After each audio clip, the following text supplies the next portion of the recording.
Hello everyone, welcome to my YouTube channel. I just wanted to come on and talk a little bit about the importance of self-care, and it is Mental Health Awareness Month. It's May of 2025 and I have created an acronym to self-care. Now a lot of times when we talk about self-care, I get the eye roll or the I don't really have time for that.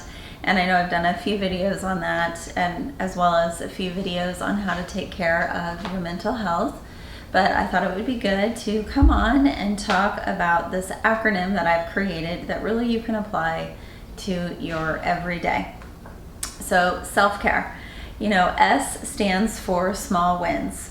Focusing on the small wins in your life. Oftentimes when we have a lot of negative thinking, or when we just kind of when we feel down in the dumps, we tend to focus on the things that are not working.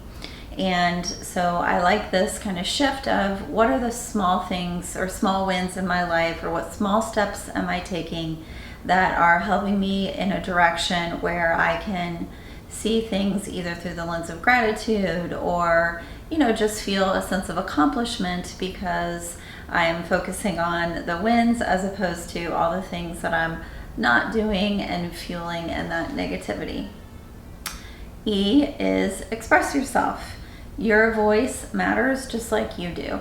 Often, again, when we're not feeling great, or let's say we're in an unhealthy relationship, whether it's at work or in our personal lives, we sometimes tend to turn ourselves off, or we kind of think, well, what I have to say doesn't really matter, so I'm just not going to say anything. It is important to express yourself. What are your boundaries? How you see things, as a way to say, you do matter and what you have to say is important. L is love yourself. Find gratitude in your everyday. When you can love yourself, or when you're focusing on the good things, and that doesn't mean toxic positivity. What I'm talking about is, the saying, I'm sure I've said this in one of my other videos, not every day is good, but there's good in every day. That's, I think an important perspective. And again, that doesn't mean toxic positivity of only focusing on all the things that are okay and ignoring, the volcano eruptions in the background.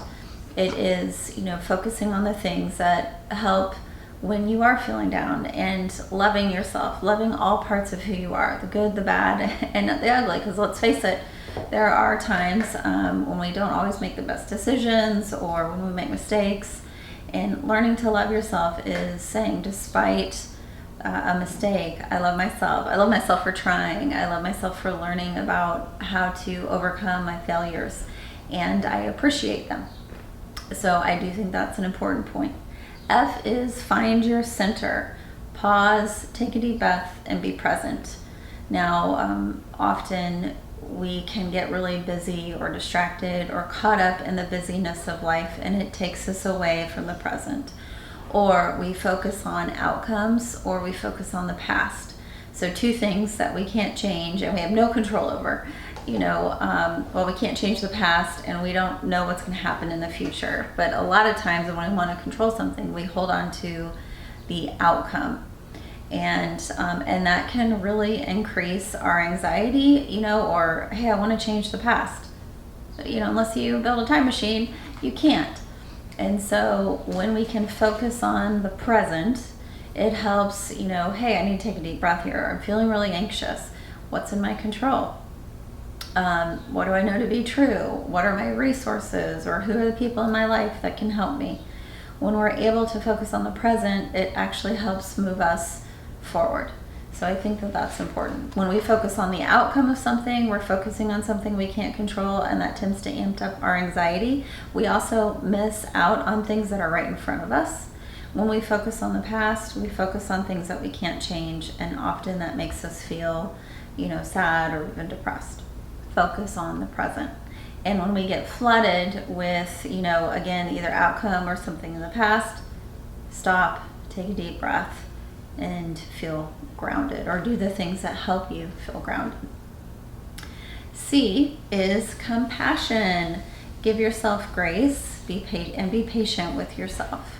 You know, a lot of times when we're in that negative spiral or negative thinking, we tend to beat ourselves up and we're not very kind to ourselves.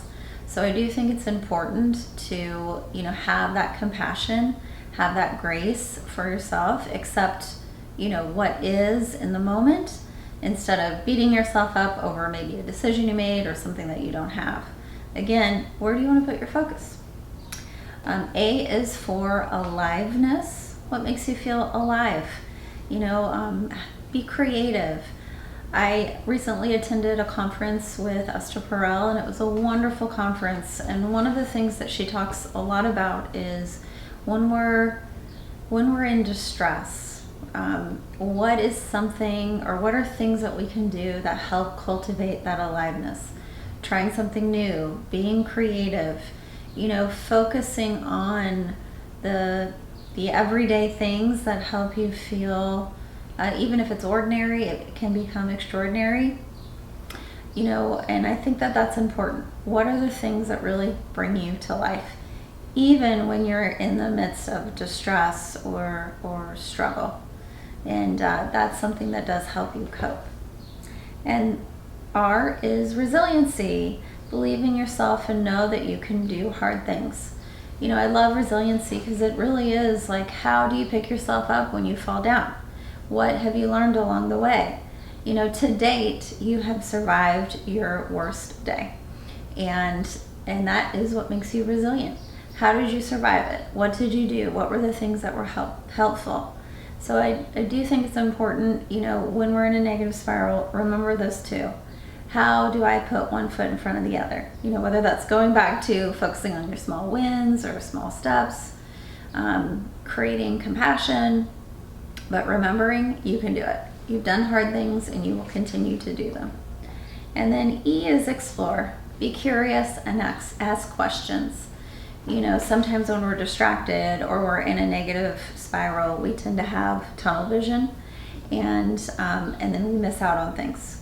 When we can be curious, we actually open doors, and I think it's helpful. You know, again, do I want to make assumptions and have tunnel vision, or do I want to be curious, ask questions, and open doors and see where that takes you? So again, this is my acronym for self-care, and I'll be posting the written, you know, acronym in the notes. But I'm curious, what do you guys think of the acronym? How can you start applying these things in your life? And often with self-care, what I tell people, especially when I get the eye roll or I don't have time for that, and I'm sure I've said this in another video, is if you never take your car to the gas station, what happens? You run out of gas. And if you are the kind of person who gets out and tries to push the car to the place that you're going instead of stopping at a gas station, you're not going to get very far. So it's important to identify those things that help you kind of quote unquote fill your car up with gas. You know, the acronym is one way to do that. So at the end of the day, remember, how do I want to take care of myself? How do I honor myself? How do I continue to love myself? How do I give myself compassion and continue to believe in myself?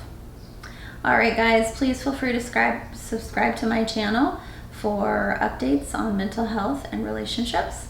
And I hope you have a great day. Take care.